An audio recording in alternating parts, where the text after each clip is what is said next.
শ্যামা মা তোর চরণ ধরে থাকতে দিস রে জনম ভরে আমায়। মাগো তোর এই পাগল মেয়ে রইবে রে রোজ তোরা চলে ছায়া। তুই নাকি মা সর্বজনী, তোর কাছে নয় কিছুই কঠিন।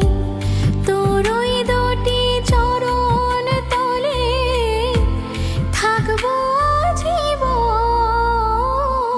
শ্যামা মা তোর চরণ